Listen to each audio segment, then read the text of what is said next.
네, 여러분 이 목탄차라는 단어를 여러분 들어보셨습니까? 저도 옛날에 살지 못해서 책을 보고 사진을 보니까 이런 차도 있었구나. 이 목탄차라는 거는요. 네, 저 뒤에 보시면 차 뒤에 뭔가 이 끓이죠. 이 증기의 힘을 의해서 움직이는 차입니다. 그러니까 석유나 디젤이 아니라 나무를 태워서 가는 차. 옛날엔 다 이런 차였다 하더라고요. 그래서 옛날에는 이런 차를 대중버스처럼 이용을 해서 운영을 했습니다. 그런데 여러분 이 목탄차의 이 단점이 뭐냐니까요. 힘이 딸린다라고 힘이 부족하다라는 거죠. 달리는 힘이 이 무게에 비해서 너무나 이 마력수가 적어서 너무나 힘이 부족하다라는 건데 여러분 이 버스의 특징이 뭐냐? 1등 손님, 2등 손님, 3등 손님의 차별을 두어서 이 버스 값을 다르게 받더라라는 거죠.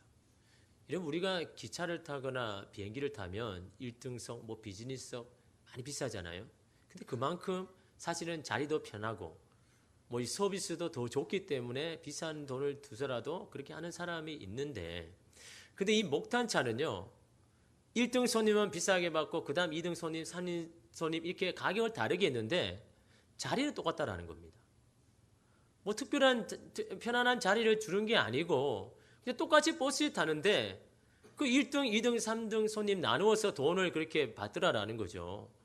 아니 좀 비싼 돈을 주었으면 좀 편안한 자리나 그런 게 받아야 되는데 도무지 그런 게 없는 겁니다. 그리고 여러분 누가 1등 손님의 이 버스 표를 끊겠습니까? 그런데 1등 손님의 버스를 끊는 사람이 있더라는 거죠. 왜냐하면 이 목탄차가 이 운행하는 걸 보면 알 수가 있는데 여러분 이 목탄차가 단점이 뭐라고 이야기했습니까? 힘이 부족하다. 이 목탄차가 언덕을 오를 때면요 힘이 딸리는 겁니다. 그래서 너무나 힘이 딸려가 안 될 경우는 운전수가 뭐라고 이야기하냐니까 3등 손님 내리세요. 돈을 냈는데 내려서 올라가야 되는 거예요. 걸어서 올라가는 겁니다. 언덕을요. 그러다가 가는데도 이 너무나 이 버스가 힘이 없는 거 딸리는 겁니다. 도저히 안 되니까 어떻게 하느냐? 운전수가 그다음 2등 손님 내리세요. 그래서 이렇게 그 옥대기를 가는데 그래도 이 버스를 가볍게 해내도 안 되니까 이제 어떻게 하는지 아십니까? 3등 손님 뒤에서 미세요.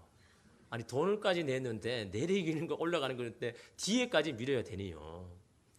그래도 가는데도 안 되면 마지막에 어떻게 합니까? 이제는 2등 손님 뒤에서 미세요. 2등, 3등이 붙어서 막 버스를 올리는 겁니다. 자기 돈 내고도 그렇게 하는 거죠. 그런데 여러분 1등 손님은 내리지 않더라는 거죠. 끝까지 1등 손님만은 그냥 지켜주는 겁니다. 그냥 그 자리에 이러면 앉게 하더라는 겁니다. 여러분 이러니요. 비싼 돈을 여러분 지불할 만하잖아요. 그죠? 내리지 않고 안 밀어도 되고 그냥 그 자리에 앉아 있는 것만 해도 여러분 얼마나 여러분 좋은 대우를 받는 겁니까? 그래서 여러분 비싼 여러분 대가를 여러분 치르더라도 여러분 끝까지 편안하게 자리에 가기 때문에 여러분 1등 자리를 여러분 끊더라라는 거죠. 그래서 여러분 세상 공짜가 없습니다. 대가를 치르면 거기에 맞는 보상이 여러분 따르는 법이죠. 여러분 만약 그런 것이 없다면 이 세상 살맛이 여러분 납니까? 그래서 내가 힘든 대가를 치루었더니 거기에 대한 보상을 받을 때 그래도 여러분 세상은요 살만하지 않습니까? 여러분 이 시대 사실 젊은이들이 사실은요 소망이 없는 게 뭡니까? 열심히 땀 흘려도 소망이 없을 때 이게 사실은요 젊은 사람들에게 마음을 다치게 하는 거죠. 내가 열심히 일했는데 그만큼 돌아와야 되는데 이 세상이 그게 안 돌아오니까 사실은요 힘이 드는 거죠. 그럼 여러분 우리의 신앙도 마찬가지입니다. 여러분 열심히 신앙생활 하는데 그렇지 않는 사람보다 더 힘들다면 여러분 사실 신앙생활 할 맛이 나겠습니까? 물론 뭐 신앙생활을 맛으로 하는 게 아니지만요. 우리도 인간이잖아요. 우리도 인간이기 때문에 여러분 열심히 신앙생활 하는데 여러분 더 힘들고 어렵다면요. 참 이 신앙생활 할 맛 나지 않죠. 그래도 힘들게 믿음 생활하고 교회를 위해서 다른 사람보다 헌신했다면 하나님이 어떻게 역사하셨더라라는 이 삶의 간증들은 있어야죠. 하나님 내 삶 가운데 내가 이렇게 헌신했는데 하나님께서 이렇게 갚아주셨더라 라는 이 삶의 이런 간증들이 우리한테는 좀 있어야 되지 않겠습니까? 그래도 그걸 바라보면서 힘을 얻고 그래 하나님은 나를 포기하지 아니하고 나의 이런 노력들을 모르시는 분이 아니야 라는 이런 이 삶의 간증이 우리에게 있어야 되지 않겠습니까? 여러분 하나님은요, 여러분 행한 대로 갚아주시는 분입니다. 여러분 하나님은 정확하신 분입니다. 여러분 하나님은 오해하시면 안 됩니다. 하나님은요, 물론 우리의 죄를 다 용서하시죠. 우리가 지은 죄 주님 앞에 가져가면요, 여러분 다 용서하십니다. 그러나 여러분 죄의 대가는 치러야 된다는 겁니다. 여러분 구약 성경에 보면 다 그 무슨 이야기입니까? 하나님 앞에 다 돌아오라 하죠. 그래서 주님 앞에 돌아왔습니다. 그래서 하나님의 다시 하나님의 백성으로 회복시켜 주시죠. 그러나 그들이 저지른 죄의 대가는 다 치르더라라는 겁니다. 여러분 하나님께서 우리가 주님 앞에 나아가는데요, 죄의 용서는 받죠.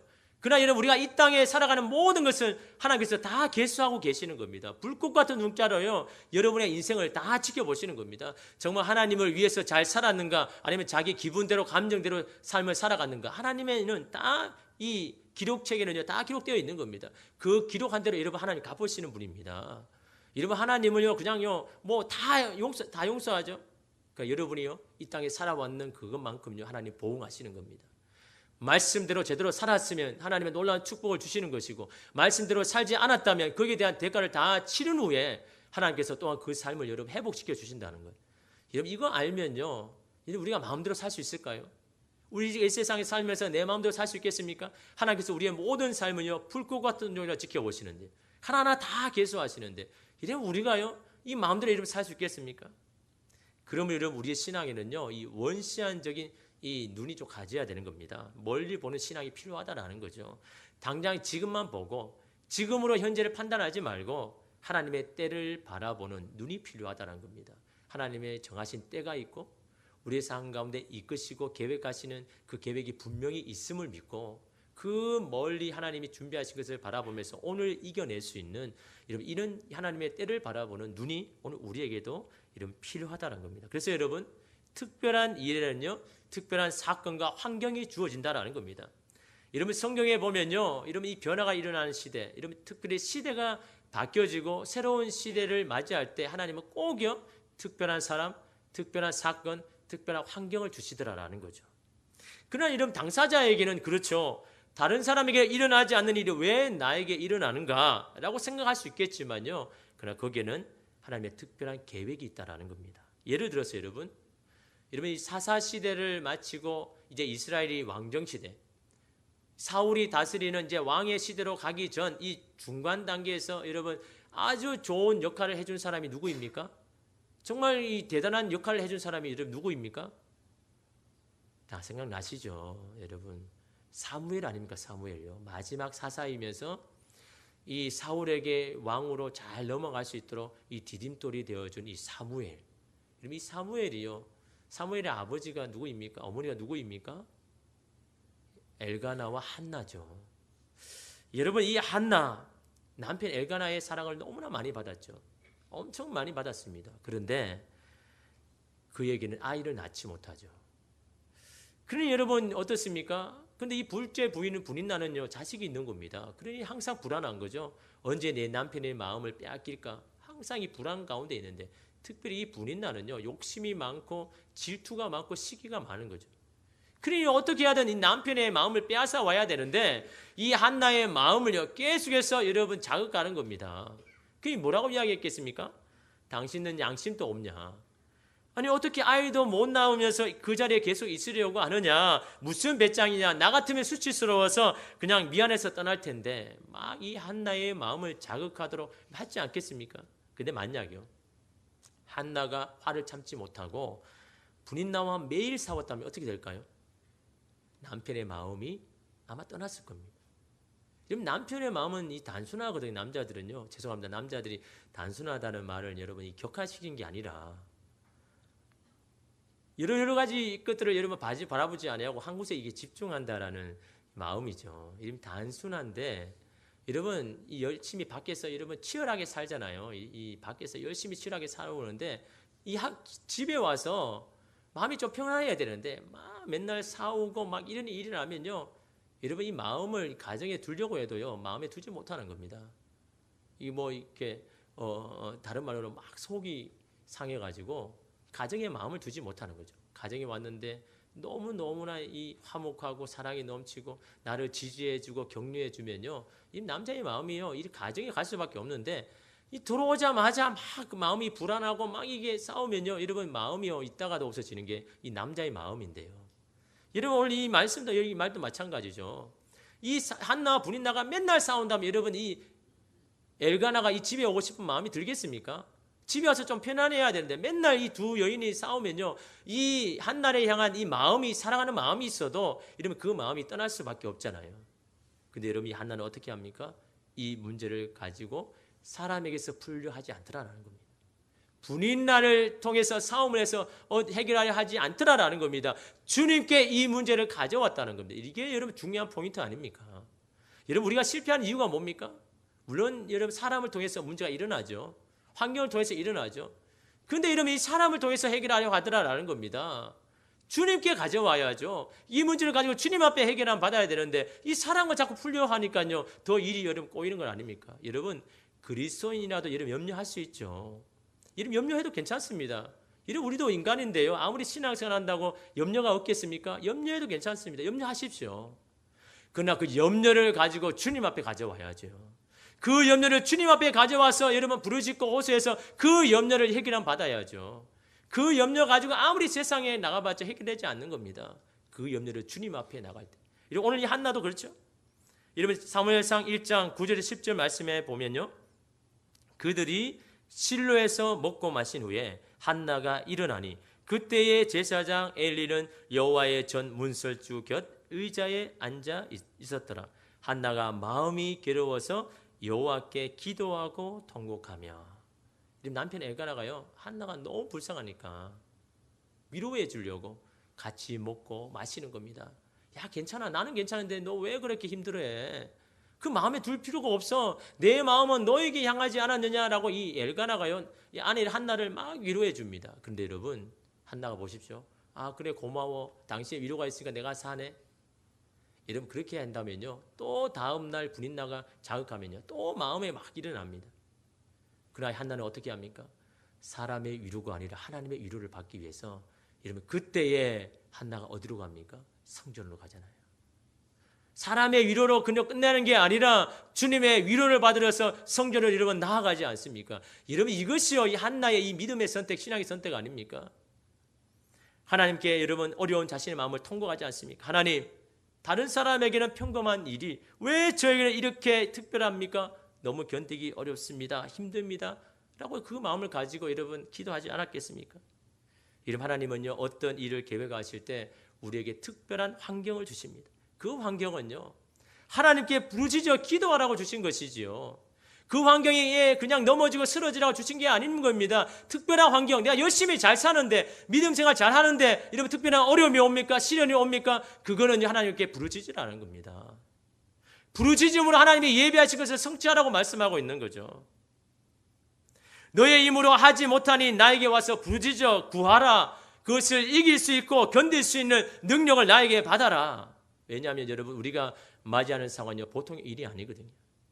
도무지 내가 감당할 수 없는 일 아닙니까? 그래 여러분 기억하십시오. 그러한 일에는 반드시 하나님의 예비하신 축복이 기다리고 있다는 사실입니다. 그러면 여러분 우리는 이러한 사건이 일어날 때마다 어떻게 고백해야 됩니까? 왜 나입니까? 왜 나입니까? 아니라 하나님의 특별한 무언가가 있을 것이야. 나를 향한 하나님의 특별한 무언가가 있을 것이야 라는 이런 고백이 우리에게 필요한 겁니다. 하나님 왜 나입니까? 왜 나여야 됩니까가 아니라 하나님의 특별한 무언가가 있을 것이야. 여러분 한번 고백해 볼까요? 하나님의 특별한 무언가가 나에게 있을 것이야. 한 번 더 고백해요. 여러분 이 고백은요 하나님 앞에 하는 겁니다. 또 세상 앞에 또 내 영혼을 향해서요. 그럴 때 여러분 확신을 가지고 여러분 해야죠. 우리가 고백하는 거 선포하는 거 하나님 다 들으십니다. 여러분의 입술을 창조하신 하나님은요 여러분의 입술의 고백을 다 들으시는 거죠. 내가 어떤 마음으로 고백하는가, 그냥 마지못해 하는가, 그냥 믿음 없이 하는가, 확신 없이 하는가. 여러분 이 시간에 고백할 때는요 확신을 가지고 여러분 다시 한번 고백해 보시기 바랍니다. 하나님의 특별한 무언가가 나에게 있을 것이야. 이런 고백을 여러분 계속 하십시오. 왜 나입니까? 왜 나이어야 됩니까? 라고 말하지 말고요. 하나님의 특별한 무언가가 내게 있을 것이야. 이러면 하나님의 이런 신앙적인 선택이요 결국 이스라엘에 기록될 만한 이 사무엘이 이름 태어나지 않습니까? 이러면 사무엘 아무 데나 태어나도 되겠습니까? 이러면 사무엘의 신앙이 여러분 갑자기 막 생겨납니까? 이런 부모가 있기 때문에 여러분 그런 신앙을 가지는 겁니다. 주님만 바라보고 이 문제를 기도로 여러분 해결하였던 이 한나의 이 마음, 이 믿음이 있기 때문에 이러면 그게 영향을 받는 거지요. 그 믿음의 영향을 받아서 사무엘이 이러면 잘한 거지요. 갑자기 여러분 그 종자가 씨가 좋아가지고 뭐 믿음을 특별하게 가지는 게 아닙니다. 모든 사람에게 믿음의 길은 열려 있죠. 그러나 누구의 영향을 받느냐? 하나님 그런 자를 참으시는 겁니다. 이 시대 앞에 사용하는 사무엘을 내가 낳아야 할 텐데 그런 이 사무엘을 믿음으로 양육할 그 가정이 어디에 있느냐? 이런 신앙을 가질 수 있는 이런 역경 가운데도 이길 수 있는 그런 믿음을 가진 자가 누구이냐? 하나님 그런 자를 찾으시잖아요. 그런 가정을 선택해서 이런 하나님의 일을 여러분 이루어 가시잖아요. 여러분 오늘 말씀도 동일합니다. 이런 말씀을 읽어보면요, 맨날 동일하게 여러분 역사합니다. 똑같습니다. 여러분 이 선지자 시대가 막을 내리고요, 이제 어떤 시대가 찾아옵니까? 예수님이 다스리시는 시대가 나오잖아요. 선지자가 이제 끝을 내고 예수님이 다스리는 시대. 이 중간에 여러분 놀라운 역할을 한 게 누구입니까? 세례 요한이잖아요. 세례 요한. 이 세례 요한이 누구에게 여러분 태어났습니까? 여러분 5절 말씀에 보면요, 우리 함께 읽겠습니다. 유대 왕 헤롯 때의 아비야 반열의 제사장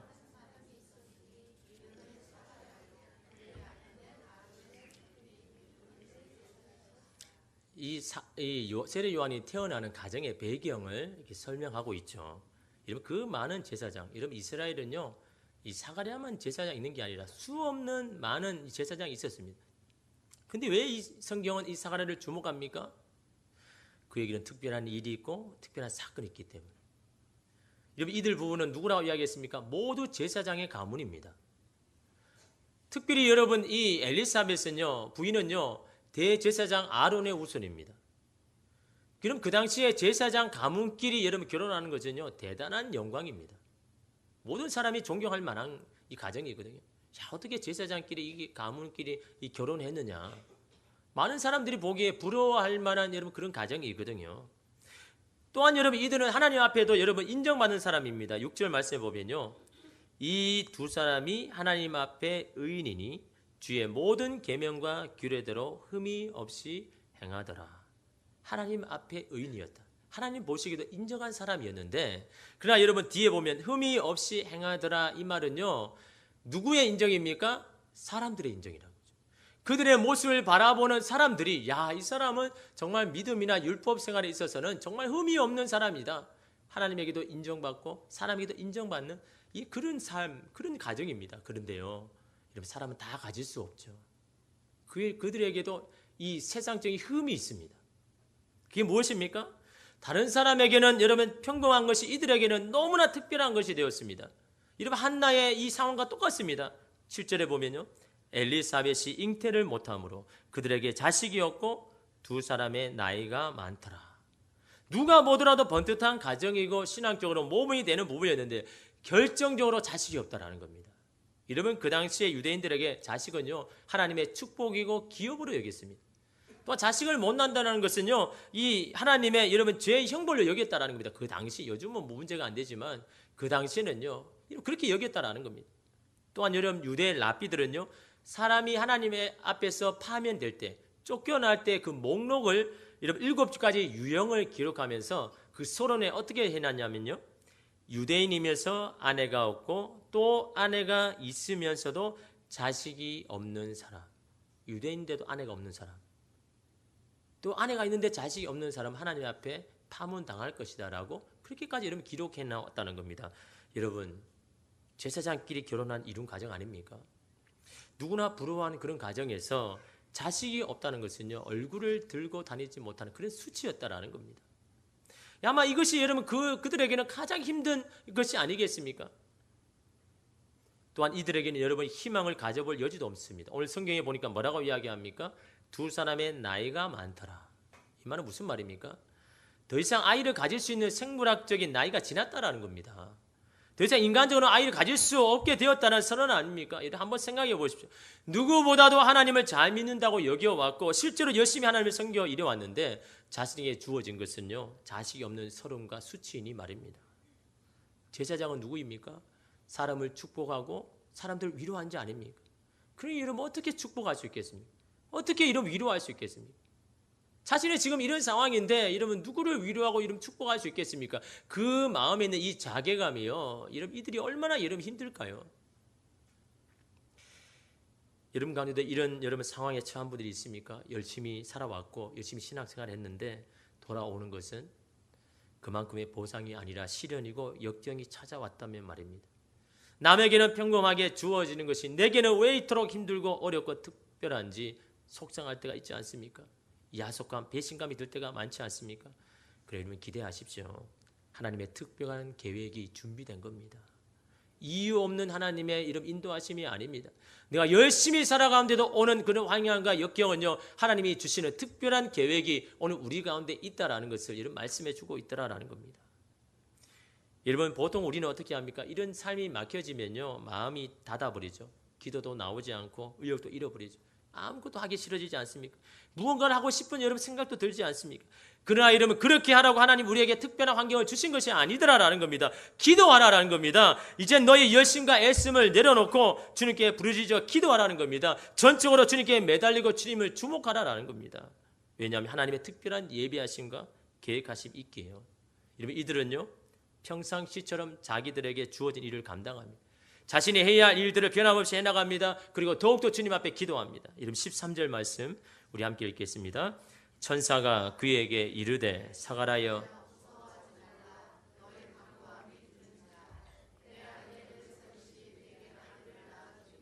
그 이름을 요한이라 하라. 천사가 나타나서 이제 그 기도의 응답을 하시는데 너의 간구함이 들린지라. 여러분 여기서 이 간구함, 기도한다는 거죠.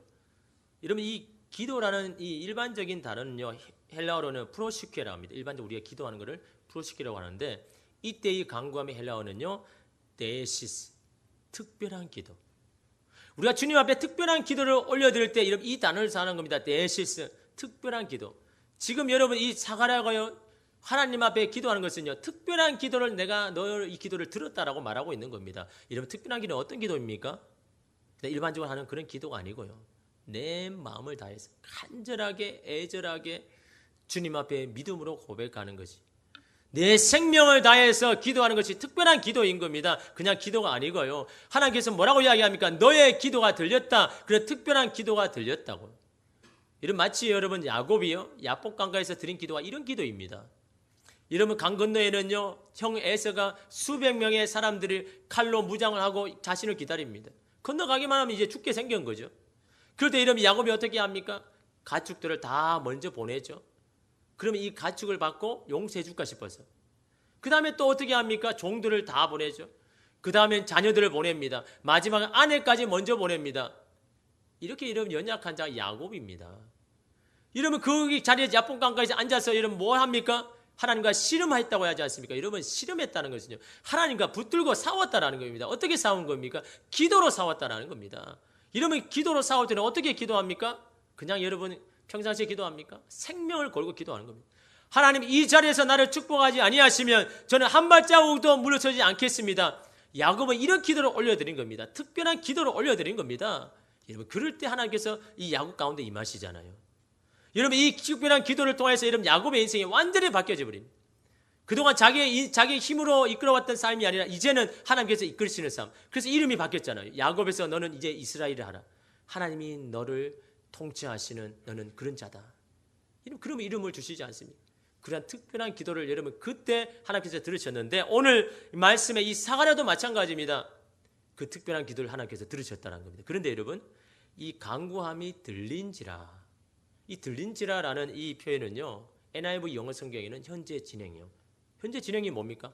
과거에도 했는데 지금도 하고 있다는 겁니다. 주님 앞에 특별한 기도를 드렸는데 지금 또 하고 있다는 겁니다. 이것을 여러분 다른 말로 하면 뭡니까? 이 기도를 누가 받으십니까? 하나님이 들으시는데 과거에도 하나님이 들으셨고 지금 또 그 기도를 듣고 있다는 겁니다. 그걸 천사가 지금 말해주고 있다는 거죠. 과거에도 하나님은 들으셨고 지금 또 너의 기도를 듣는데 하나님의 때가 될 때까지 그 기도를 듣고 계시더라는 겁니다. 하나님의 때가 될 때까지 주님은 우리의 기도를 듣기를 원하시더라라는 겁니다. 이런 보통 우리는 어떻게 합니까? 이런 여러분 이 역경이 찾아오면 처음에는 기도하죠. 하나님 앞에 뭔가 매달리는 것 같습니다. 그러나 좀 여러분 상황이 바뀌고 되지 않고 더 악화되면요, 그냥 기도를 여러분 끊어버리죠. 여러분, 하나님의 때가 될 때까지 우리의 기도를 주님 앞에 들려주어야 되는 겁니다. 그것이 여러분 오늘 여러분 이 사가랴의 여러분 이 기도 아닙니까? 하나님 응답받은 기도 아닙니까? 때가 될 때까지, 하나님의 때가 이룰 때까지 나의 기도를 주님 앞에 들려주는 것, 이것이 바로 하나님께서 받으시고 들으셨다라는 겁니다. 사가랴는요, 자신의 육신의 한계와 상관없이 기도했습니다. 점점 나이가 들어서 가능성이 줄어들어도 희박해도 그는 기도를 쉬는 죄를 여러분 보호하지 않았다라는 겁니다. 여러분, 하나님이 찾으시는 사람은 어떤 사람입니까? 지금 이 시대예요. 그 당시에요. 세례 요한과 같은 많은 사람에게 신앙에 영향을 끼칠 수 있는 그런 세례 요한에게 여러분 어떤 부모를 요청하시겠습니까? 여러분, 세례 요한이 갑자기 신앙이 좋아져가지고 신앙이 여러분 능력이 나타났습니까? 어릴 때부터 신앙으로 양육받은 하나님을 향한 이 간절한 마음, 하나님은 나의 것을 외면하지 아니하시고 나에게 특별한 것을 예비해 놓으셨다라는, 인도하신다라는 여러분 이 믿음으로 살아왔던 이 사가랴와 엘리사벳의 이 가정이 여러분 필요한 거 아닙니까? 이 자녀를 양육할 수 있는요. 이런 만약에요, 사가랴가 이 기도를 중단했다면요, 하나님 아마 이 촛대를 옮겼을 겁니다. 그 부부를 사용하지 않았을 겁니다. 그러나 끝까지 하나님을 신뢰하고 주님 앞에 기도했기 때문에 여러분 이 가정을 사용하는 겁니다. 그래, 너의 이런 믿음이라면, 나를 향한 이런 신뢰함이라면 나는 너의 가정에 세례 요한을 주겠다. 예수 그리스도를 예비할 수 있는 이런 세례 요한을 너의 가정에 낳게 하는 하나님의 영광을 너에게 줄 것이다. 하나님 그 신앙을 인정했기 때문에 이름 주신 건 아닙니까? 이들 부부에게는 큰 시험이었고 특별한 고난이었지만요, 신앙적으로는 큰 위기였지만 하나님의 특별한 것을 여러분 받을 수 있는 이런 이 기회 아닙니까? 그들은 기도의 줄을 놓지 않았습니다. 하나님을 향한 신뢰를 버리지 않았습니다. 하나님께서 무언가 우리들을 위해 특별한 일을 계획하심을 믿고 기도하였다라는 겁니다. 하나님의 인도하심을 바라보았다라는 겁니다. 여러분, 오늘 우리 가운데도요, 이런 믿음의 이런 신뢰를 여러분 가운데 있기를 원합니다. 여러분, 우리의 운명에 여러분 휘둘리지 말고, 우리 환경에 이런 마음이 어려워지지 말고요. 김병삼 목사님이 이 팔자라는 것에 대해서 이 말씀을 하셨는데, 여러분 한 유치원에서요, 선생님이 여러분 이 팔자, 숫자 8 한문 있죠? 이거를 이렇게 쓰고는 아이들에게 이렇게 물었습니다. 이 자가 뭐냐? 근데 아이들이 뭐라고 이야기합니까? 예, 그 팔자죠. 숫자 8 한문 팔자죠. 라고 이야기한 거죠. 이 선생님이 다시 이 팔자를 다시 쓰는데 왼쪽에 획을요 길게 늘어서 쓴 겁니다. 그리고 다시 물어본 거죠. 얘들아, 이것저것 뭐냐? 팔자가 나빠요. 다시 선생님이 이제는요 오른쪽 획도 길게 이렇게 쓴 겁니다. 그리고는 아이에게 물었습니다. 뭐라고 아이가 많이 하니까 팔자가 늘어졌네요. 다시 글씨를 지우고요 원래대로 다시 썼는데 아이들이 뭐라고 하냐? 팔자가 좋네요. 제가 무슨 이야기를 하려는지 여러분 아시죠? 선생님이 이 글을 한 후에 아이들에게 말한 게 뭐냐? 팔자는 우리가 만드는 것이다. 팔자가 길어지고 세지고 좋아지는 것은 우리가 만드는 것이다. 너 운명에 빠져서, 운명론에 빠져서 살지 말고 우리가 개척하는 것이다. 근데 이 선생이 믿음의 사람이었다면 한 가지 더 했겠죠. 우리의 팔자는 하나님의 손에 있다. 하나님께서 우리를 그렇게 만드실 것이다. 여러분, 이 팔자라는 이 뜻은요, 이 팔자 한문은 이 팔자는요 뭘 뜻했냐니까 우리가 출생한 연, 월, 일, 시에 해당하는 8글자를 팔자라고 한 겁니다.